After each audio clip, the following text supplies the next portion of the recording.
Every time our athletes walk into this weight room, they're going to be pushed to the max. Let's go! Let's go! The barbell hasn't changed in over 100 years. I can take a 25-pound plate and we'll go out on the turf and I'll have you hating life. We talk about straining your gut, pushing past that comfort level. I want a lot of energy. What better breeding ground is there for being a success in life than the weight room? Hey guys, welcome back to Iron Game Chalk Talk. I'm your host, Rob McKeefer, and this is episode number 279. Can you believe that, guys? 279 episodes. I want to thank you for listening each week. Really appreciate those of you that like, share, comment. It just helps us continue to highlight the fantastic people that we have in the profession. I also want to thank our sponsors, and specifically Intech, for bringing this episode to you for free. I only partner with companies that I believe in, both the people and the product. And Intech has been a fantastic partner, great people, great product. And so if you're in the market, please reach out to them. If not, just let them know how much you appreciate them being a part of the show. This week, I'm joined by Simon Taylor and Steve Nightingale. These guys are my knights in shining armor. They've been fantastic partners over in China. We, as many of you guys know, we have several coaches that have gone to China. And they work for and directly for Steve and Simon and the Chinese Olympic Committee over there. Just done a fantastic, since they've come on, it has been night and day difference, and really appreciate you guys both, what you're doing for the coaches that we've sent over there and for coming on the show, guys. Well, thank you very much. Thanks for having us. Yeah, what an introduction, Ron. Thank you for having us. Guys, I mean, I guess the official title is Director of Sports Performance and Rehab Services, and the Assistant Director. You're heading up a new initiative in China, for Team China, and coordinating. As many people probably know, or maybe don't know, there's several different companies and there's several different coaches. That not just China, but countries around the world that that go and work with. You guys are both from UK originally, I believe. Simon, I think you live in Canada. When you do live in somewhere else, I guess you live in Vancouver. But coaches are it's just a global. This profession is becoming a global community and working around the world now. And you guys are coordinating all that in China, which is very impressive. You've both had extensive coaching careers. You've worked at the highest level. You've authored articles. You've for the journals in the UK and NSCA. Maybe been a professor.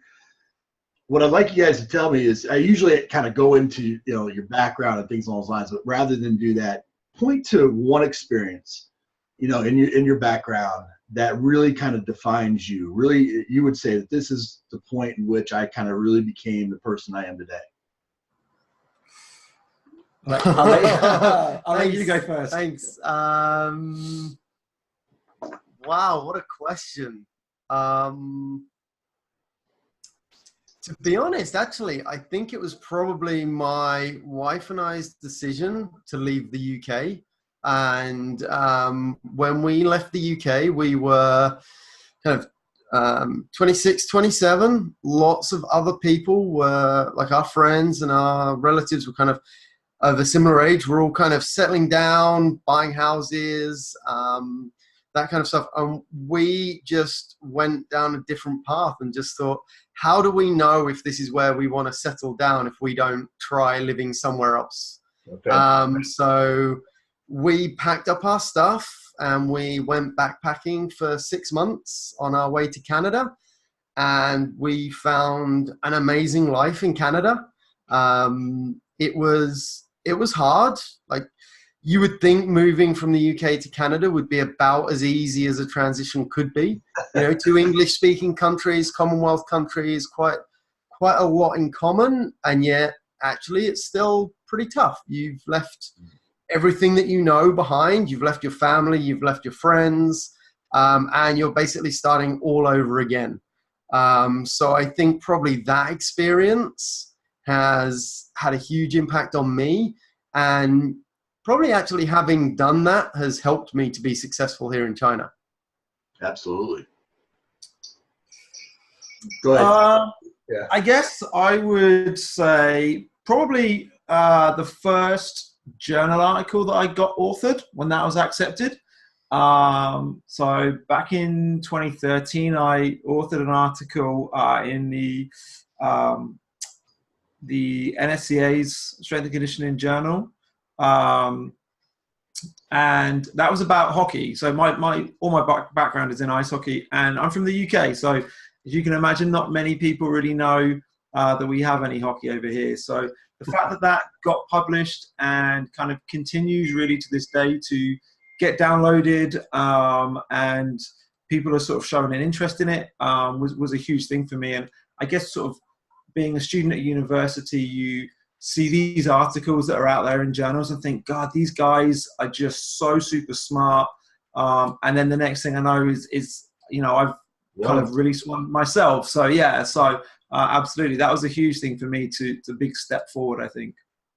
Yeah, I couldn't agree with both of you guys. I think for me, going to NFL Europe for the first time and going outside of the country for the first time, I mean, it exposed me to a whole new world. I mean, it just, made the world actually smaller. And that was huge. And being, picking up and moving. I think a lot of coaches, a lot of the young coaches that are listening to this, sometimes they're such homebodies that they don't want to move too far from home. They don't want to take jobs that are outside of their region or outside of the country. And that's one of the absolute best things you can do as a young coach, to grow and challenge us. It's no different than, the basic principle of progressive overload, right? You gotta tax yourself past your present capacity. Absolutely. I think it's also such a competitive industry that if you're not the one willing to take that step, someone else will. Absolutely. And then from a personal growth and development perspective, certainly I think Steve and I, when we grew up and studied in the UK, everything was coming out of the US. Sure. It's all the books, all the research, everything was coming out of the US. The UK SCA didn't even exist when I was at university. So for me, heading to North America was like a natural kind of progression for me. Right. I think now there's a huge amount. There's almost a bit of a change, and actually there's a lot coming out of Europe right now. UK SCA has really grown and developed and kind of got its own identity now. But yeah, definitely when I was at university, North America seemed like the place to be. Yeah, absolutely. And I think that, and what you said, Steve, I think, as coaches, I wrote in the book that I put out that, there's three stages. There's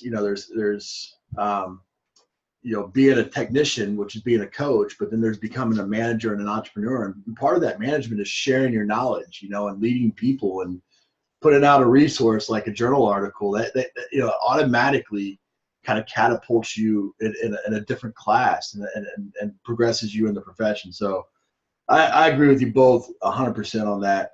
You don't get to the position that you guys are in, where you're leading hundreds of coaches, without making some mistakes along the way. What's one of the biggest mistakes you've made and how you've learned from it?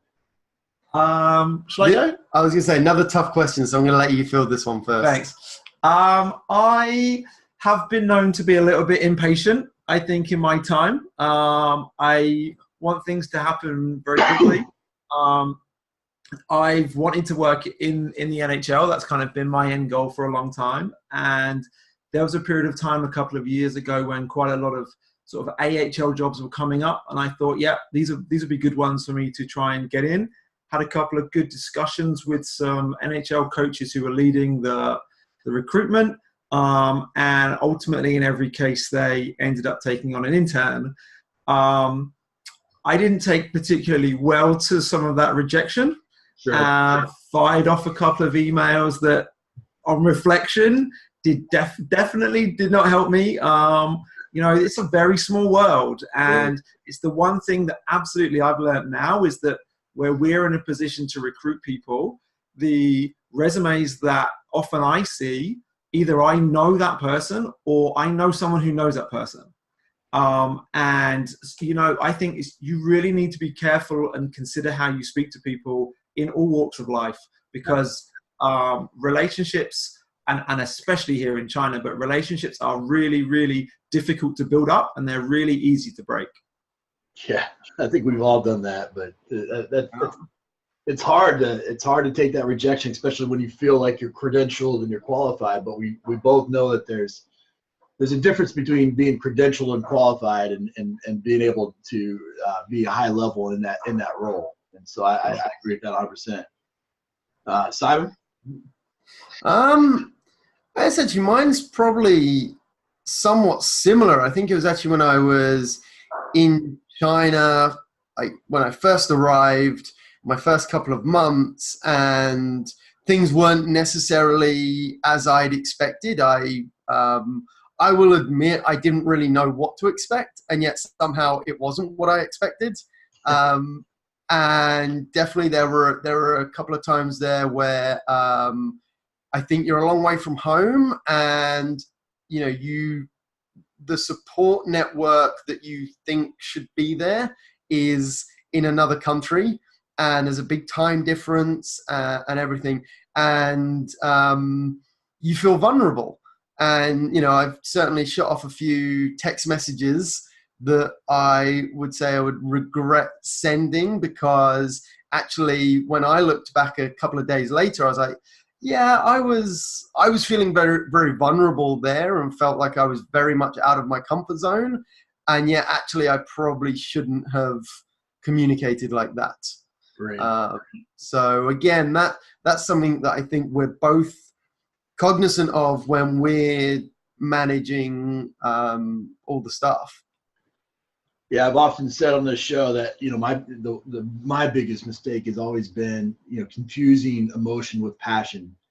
And, you know, I've always related that back to dealing with the athletes, but it's also what you guys are saying with being in the coaching profession. I mean, there's definitely ups and downs and rough patches and people you don't agree with and things like that. And you want to show how passionate you are about a topic, or that you feel like you're the most qualified person, or this shouldn't be happening the way it is happening. But you often have this emotional response that sometimes, you know, it can, you know, just like it can wreck a relationship with an athlete, it can often wreck a relationship with colleagues and coworkers and those types of things. And so you got to be extremely, extremely careful.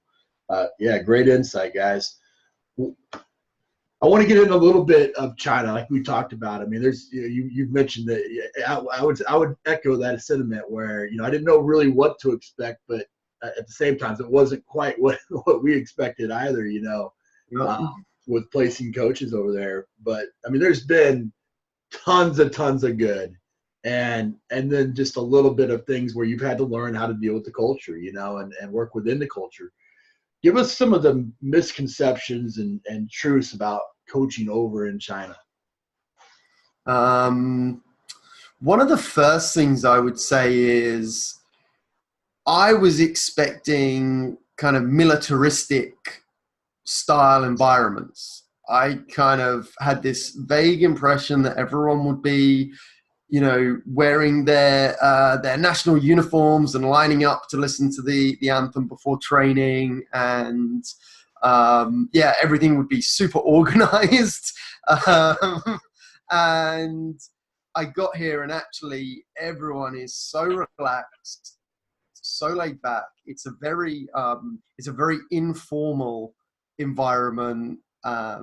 People are super friendly. There are people here are generally a lot more touchy-feely than I'm used to, for sure. Like, particularly being British, we don't tend to show much emotion, and we don't tend to we tend to give each other a lot of space. Yeah. And coming here and seeing the, you know, kind of the athletes and staff and coaches, and they're actually, you know, people are very emotional. They're very they hug and they touch each other a lot, and it's like, oh, okay, this is quite a tactile culture, which is definitely, I'm a little bit more used to that having lived in North America, but definitely my British side is not so used to that. Absolutely. Yeah, I think there's there are a lot of misconceptions. The biggest, hands down, the biggest misconception is everybody thinks that the Wi-Fi in China is going to be really good. It's terrible. I'll say that right now. Surprised it's been on Zoom this long. Yeah. I think though a lot of the time sometimes the truths are almost more shocking sometimes. So often you'll hear people kind of say, "Oh, I've heard that they have these big training camps for athletes and they take kids out of school really young." It's like, yeah, they do. Or they'll say, "Oh, but I've heard that the athletes train 6 days a week." Yeah, that's also true. Certainly, actually, coming here, the truth, those sorts of truths that I've found have really just served me to think, well, I still don't necessarily buy in 100% of the way they do things, but it's definitely changed my way of thinking about how we do it in the West. And I think there's definitely a middle ground to be found for sure. Yeah, I would agree with that for sure. Well, I think that's a great point. I mean, whether it be the UK or Canada or the US, I mean, you guys have experienced 4 different ways or 3 different ways of doing things. And you definitely see the good and bad probably in all 3 or 4. What's it like working with a different culture? I mean, having to go in, especially in a leadership role, and work within a culture that there's times that you don't always agree with what's going on, and there's times that you're like, man, wait a minute, we might be doing this wrong in the West. Yeah, that definitely happens a lot. I think it's so if we start from the coaching perspective, as that's I think where we've been for the majority of the time we've been here in the last 2 years, there's definitely times where you just have to respect the hierarchy of things here and kind of understand your place within that. And that's kind of how you deal with the culture, is just by kind of knowing your place and knowing that, do you know what? I'm not going to be the one that gets to make a final decision. So I'll make my recommendation and then I'll leave it and let the head coach make his or her decision and just stand back. I think from coming in from more of a leadership position, I'm in a bit more of a position now to kind of push on some of the things that I think are genuinely important, and can actually have those discussions at a higher level. And so, yeah, I think there's a little bit of a difference in kind of like knowing your place within the culture here. Yeah, I definitely echo that. Especially, I say, we've both worked out here as coaches, and it's a very, very different relationship to anything you find in North America, in Europe. You are, like I say, this is a hierarchical society. The head coach is above everybody else. You have to accept that you are pretty low down the pecking order. And if you push too forcefully, even though you might just have the absolute best interests of the athletes at heart, if you push those too forcefully, you're always going to be on the losing end of the battle. So it takes a lot of patience.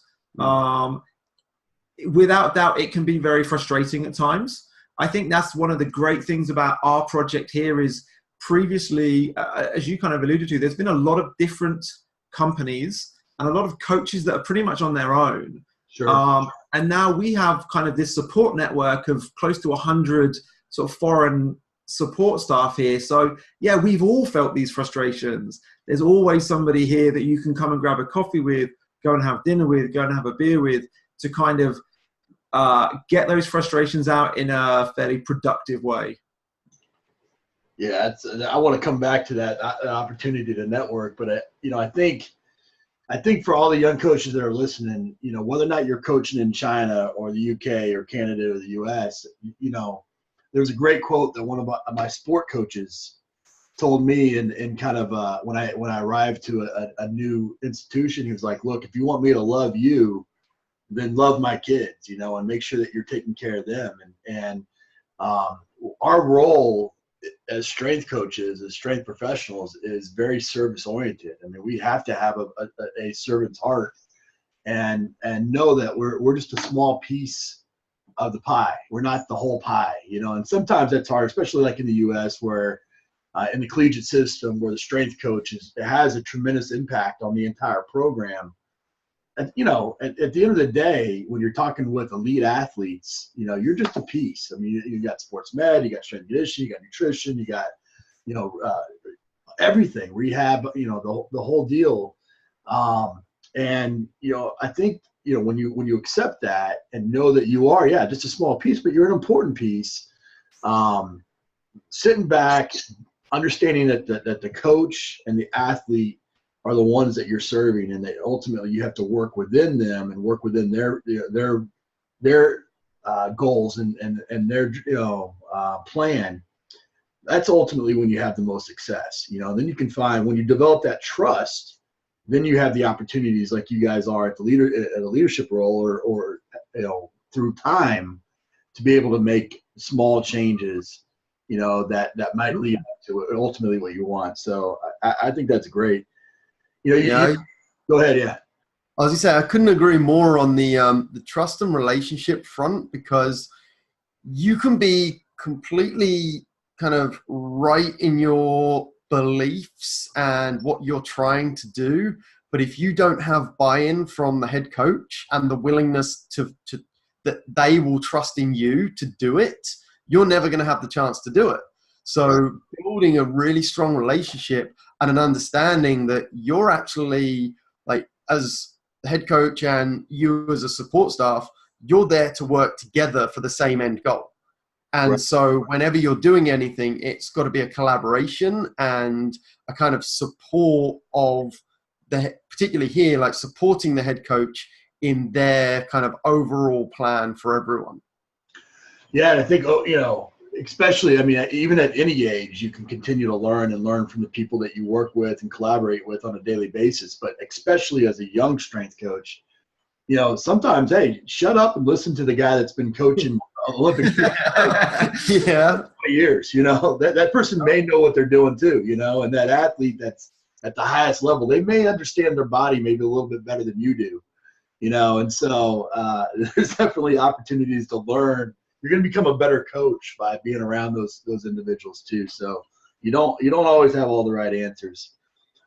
Steve, you mentioned, you know, an opportunity there. I think that what's really cool, what I think is, at least been my experience in China personally, as well as many of the coaches that we have over there. But what an awesome opportunity that exists to network with that many different coaches from so many different places. I mean, when you say you can go have a coffee with, you know, a Polish strength coach, a Czech strength coach, a Canadian strength coach, and an American strength coach, I mean, what an awesome opportunity that exists.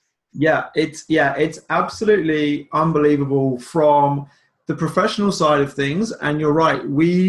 I think at last count, we had somewhere like 19 different countries represented in our coaching and sports medicine support staff. So a huge amount of experience from all over the globe. Absolutely brilliant. I actually tweeted something the other day. So Simon and I, we were lucky to be at the Asian Games. We were helping support the rowing team. We were sat in a tent doing some recovery work. There were 3 head coaches there. Between them, they'd won 12 gold medals at the Olympics. Wow. And you're just sitting there chatting to them, because ultimately they're just normal people. So yeah, those opportunities they're massive. And then there's the kind of whole social side away from that as well. You know, you're learning about other cultures. And the funny thing that I have found most of all is, as different as China is, it's so the same. So people will come up and say, oh, well, I can't believe this happens in China. I can't believe that happens in China. And when you really dig down to it, it happens all over the world. So do you know what? Your head coach has told you that he doesn't like your training and he wants to do something else. That's not a China problem. That happens across the world, and you just have to deal with it. Yeah. Exactly. And it's going to make you, you know, again, it's going to make you a better coach. I mean, I tell the story all the time that, when I worked at the University of South Florida, I worked there for 10 years of my career, and I had a really tough head coach. I mean, probably as tough as anybody in the world. And when I first got the job as a young 22-year-old head strength coach, I did probably 20% of what I wanted to do and about 80% of what he wanted to do. And by the time in 10 years, I mean, I never got to 100%, but I probably got to about 80% of doing what I wanted to do and 20%. And that, that struggle and that back and forth throughout those entire 10 years made me a better coach, made me prepare better, made me be able to communicate my point better. And if things didn't work, I would come at it at a different angle and then maybe a different angle. And I think that process that exists when you have to do that, I think that's really the gold in these types of experiences when you go. And hopefully you go and you have a fantastic time and it's exactly what you want. And you go on and that's what you're coaching for the rest of your life. But we all know that this profession, there's very many in this profession. You're probably not going to be in any one role for a long time. So that the variety of experiences is important. When you're working with Olympic athletes, and this is a little bit more technical question, but when you're writing the quadrennial plan, I mean, when you're dealing with the quadrennial athlete, it's not just you're trying to peak for this Saturday coming up, this competition coming up. I mean, you're working with athletes that have to perform at their very best at a specific time 4 years from now. How do you go about deciding and building that quadrennial plan? I don't know if there's ever a magic answer to this one. It's obviously a lot of it comes down to really kind of getting to know your athletes. Like you said, trusting in the head coach and working with the head coach on their plan.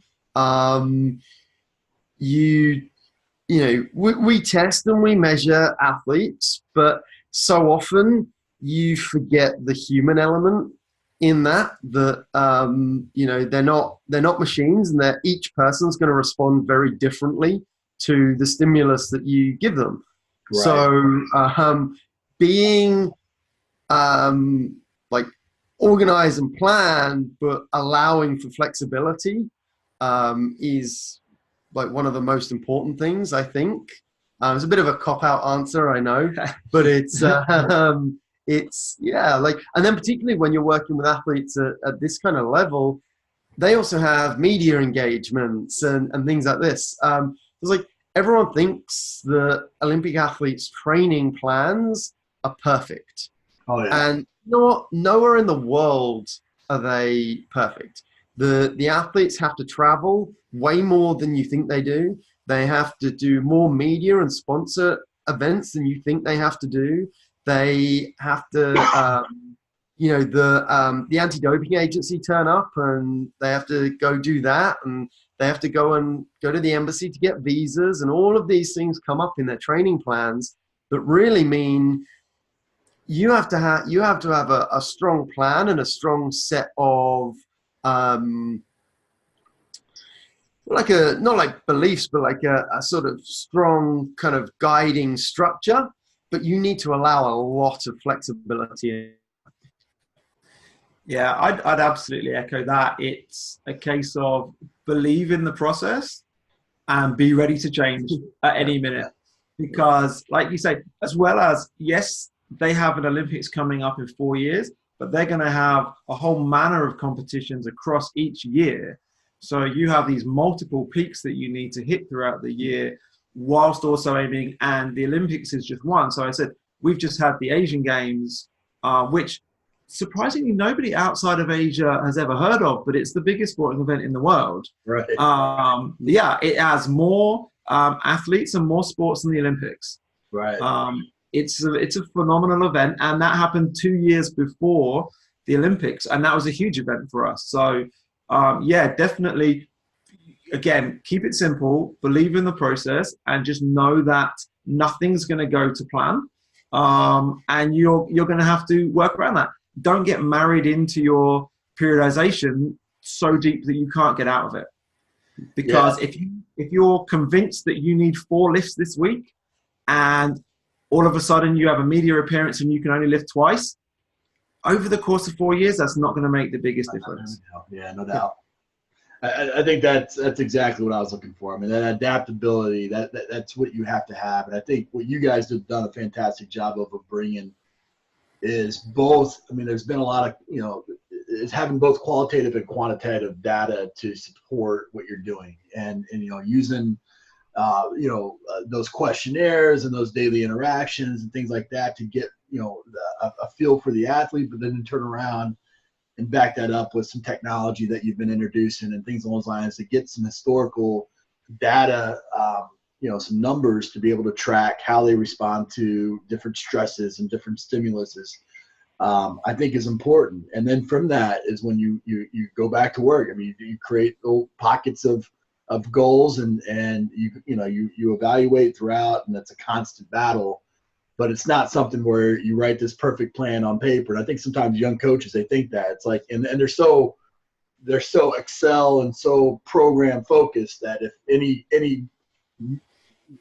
change to that, they short circuit. And you have to be adaptable. You have to be able to go with the flow. And sometimes, that athlete isn't going to come in 100% because they had a media appearance and they had to travel from wherever and all those types of things. So I agree with that 100%. I think what I've learned in my career, working, all throughout, all the different levels, highest level and throughout, is I've learned that the higher I've gone, the less ego I can have. I think, and it's maturity is more than anything. But talk a little bit about, ego and its place in coaching. Well, I think this was something that I remember being sort of talked about when I was a lot younger, and always just thinking, I don't have an ego. That's not something I'm going to have to worry about. And then you actually do get a little bit older, and you see a few younger people coming through, and you see the kind of battles that people try and fight, and you suddenly realize you're like, yeah, actually that was probably me when I was that age, and that's really not a battle worth fighting. That's right. Because we were talking earlier about knowing, respecting the coach, the sort of head coach's experience, respecting the athlete's experience, understanding that they actually have a huge wealth of knowledge and that you can learn from that, and also understanding that at the very best, we are supporting the athlete at that moment in time while we're working with them. They've come through from a young age. They've been playing sport their whole lives. They've probably worked with a dozen different technical coaches, maybe more support staff, physios, strength coaches. You're just the one that's there now. So understanding that, I think, is huge. Yeah, and again, it comes back to this programming and planning issue. And like you say, you can be a young coach that goes into a team, and especially here in China, we have some really world-leading teams, and you can say, oh, well, I know that the best thing for their development is they're going to have to do this on this day. And the head coach says, no, sorry, we're going to do this. Right. Now, I've seen so many coaches blow up because, and it's born out of, a kind of love for the athlete and wanting the athlete to succeed. So it comes from a good place. Yeah, it always comes from a good place, and, athletes' interests at heart. Absolutely, yeah. But you've got to, like you say, pick your battles, but it's hard when you're younger to know what the right battles are to pick. Agreed. Yeah, I think you're absolutely right. I think that's so important to have that adaptability, to sit back and learn, and understand that when you are younger, you have to accept the fact that you don't know everything, and that you're going to go through the process, and you may ultimately end up being right. You may, and you're going to be able to point to that back later in your career and say, hey, look, when I was with so and so and such and such coach, they didn't, I wanted to try this, they didn't try it, and it didn't work. I agree with that. That's the hard part, is having that passion for the athletes and feeling like you're wanting to fight for the cause. But ultimately, you said earlier that the human element or the emotional element. I mean, what you don't want to do is you don't want to send an elite athlete into a competition with a kink in the armor and them thinking everybody's not on the same page. You want to have those conversations behind closed doors with coaches, but when you walk out, you're absolutely on the same page and fighting the same battle. And that emotional side and that mental side of the athlete, and we all know it. I mean, working with elite athletes, just because they're elite athletes doesn't mean that they're mentally elite all the time. And absolutely, make sure that you're constantly uplifting them.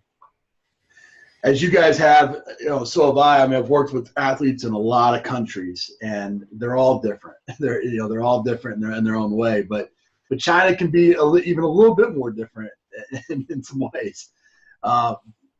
Beautiful people, beautiful country, tons of good, no doubt about it. But there are challenges, Wi-Fi and environment and population and maybe how they treat different people and things along those lines. Talk a little bit. I mean, we're recruiting coaches and with the Olympics there. In that part of the world for the next two Olympics, essentially, what does the perfect coach for China look like? I mean, if you're a young coach listening, not a young coach, but if you're a coach listening to this and saying, hey, I want to work with elite level athletes, what does that coach look like for what you guys are trying to do over there in China?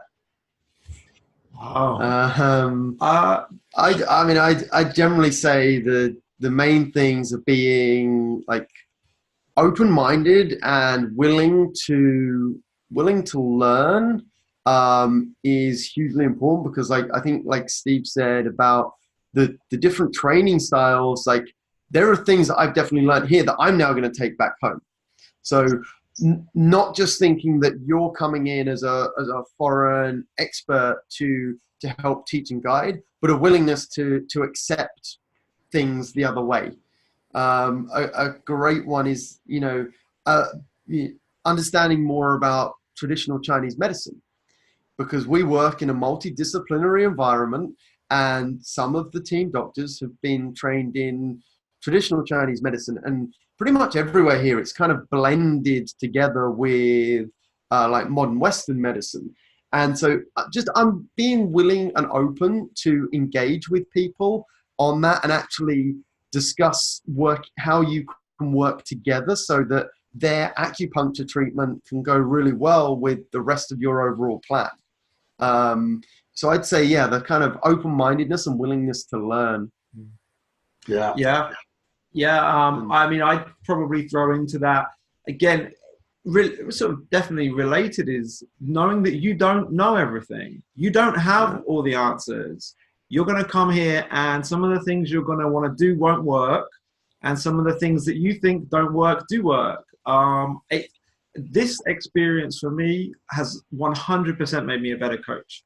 I am such a better coach now, in ways that I would never have imagined previously.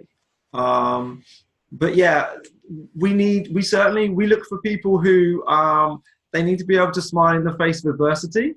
Yeah. They need to be flexible. They need to have a good sense of humor. And yeah, like Simon said, be ready and willing to learn. But as you kind of said, like, the athletes here are amazing. Every athlete I've ever worked with has been amazing. So if you come in and you come from the right place, you're going to have a great time.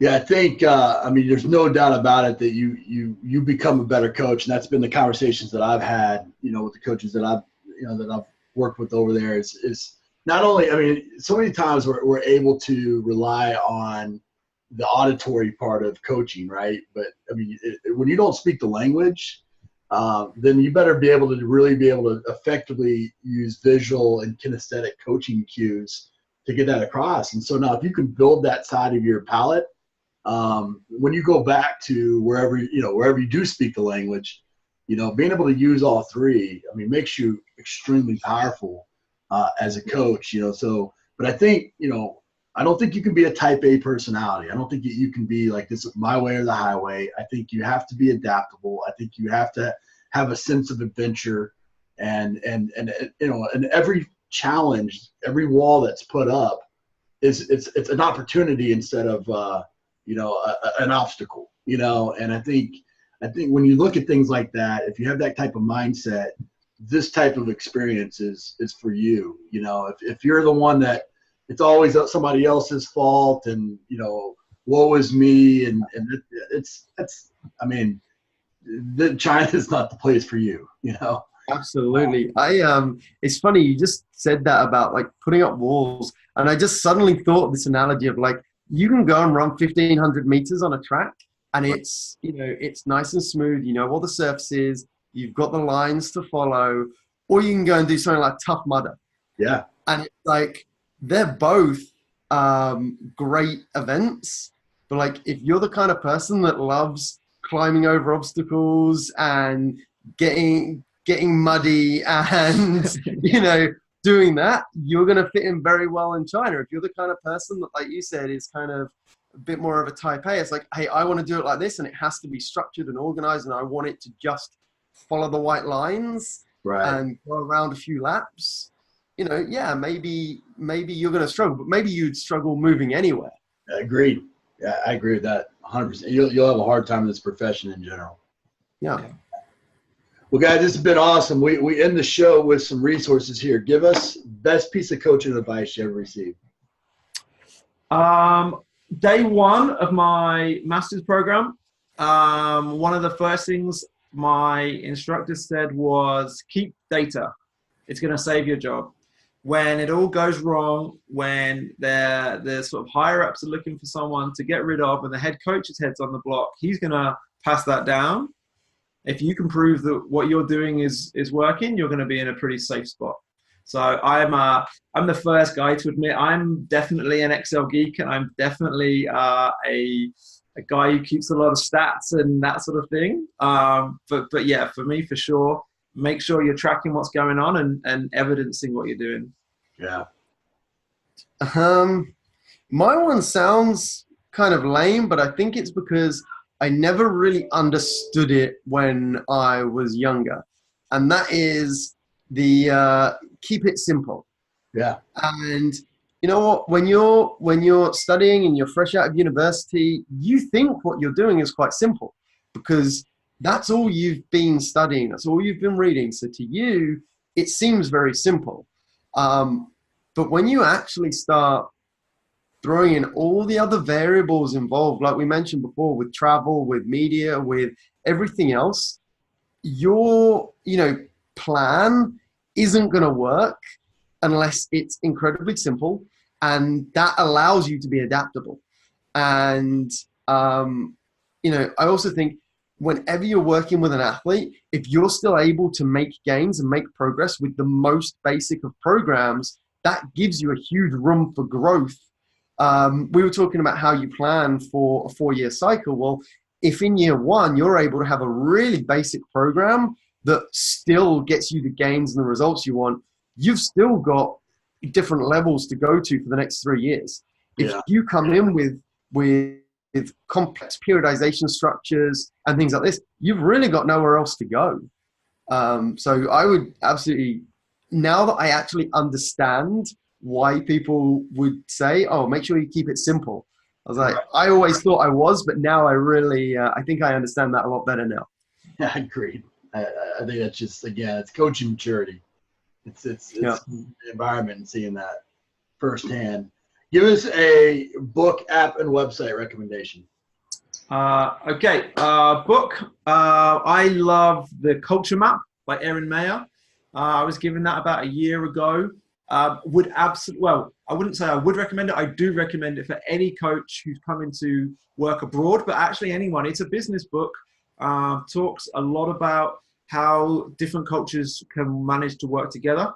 So that's a super good book.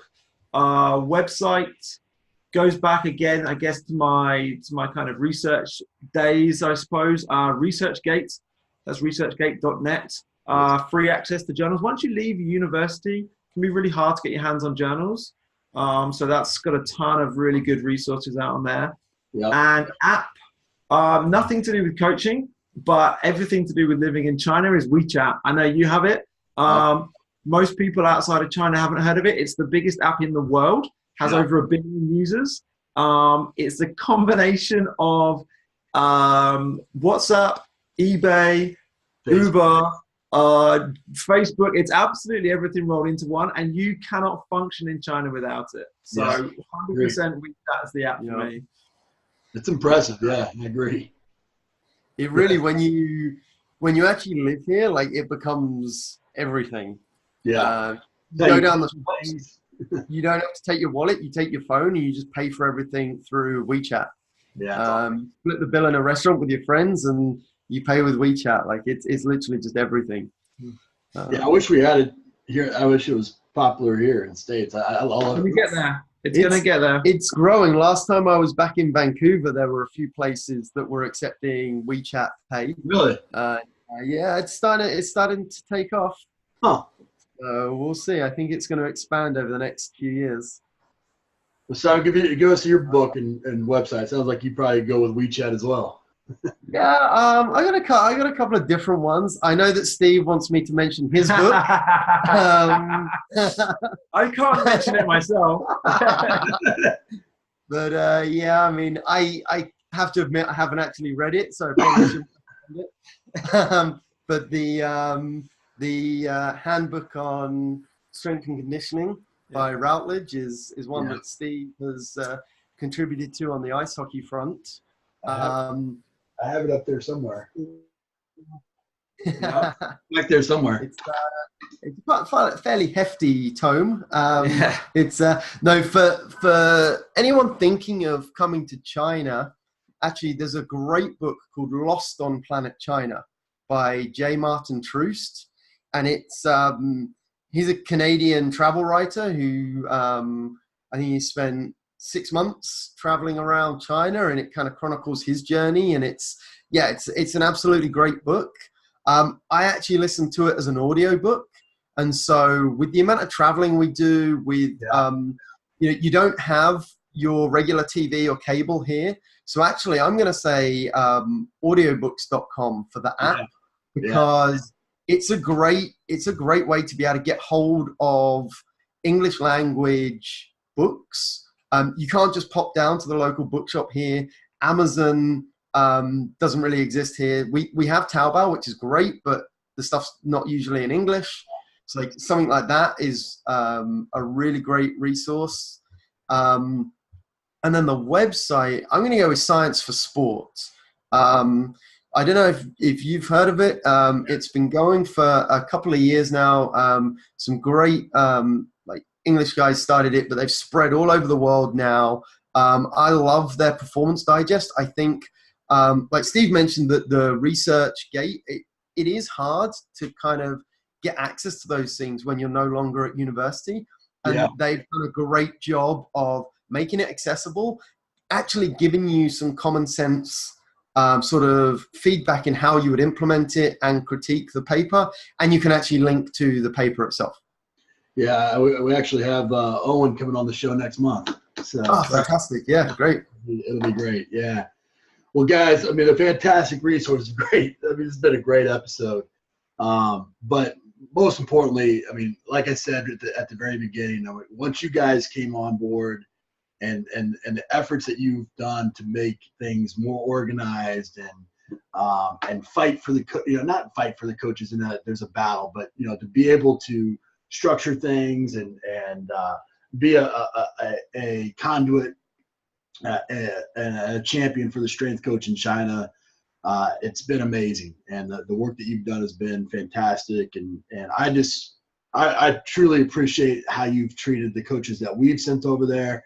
And I know other companies do as well. And you guys are doing some fantastic things, impacting it. I mean, it's one of the largest cultures in the world. And for me, one of the reasons I took the job I did and started the company that I did is so that we can make a global impact. And you guys are doing that on a big scale, and just happy to know you and happy to be a part of what you're doing over there in China.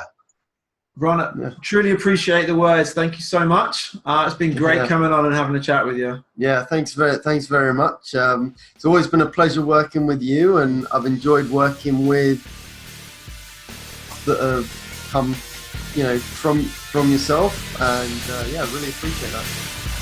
That's it for this episode of Iron Game Chalk Talk. Thanks to this week's guest as well as our sponsors for bringing this episode to you for free. Make sure to check out ronmckeefery.com, where you can join our mailing list, find the show notes, including all the links and resources mentioned, and information about Coach McKeefery's other products. While you are there, please join Coach McKeefery in the comments section thanking our guest for sharing.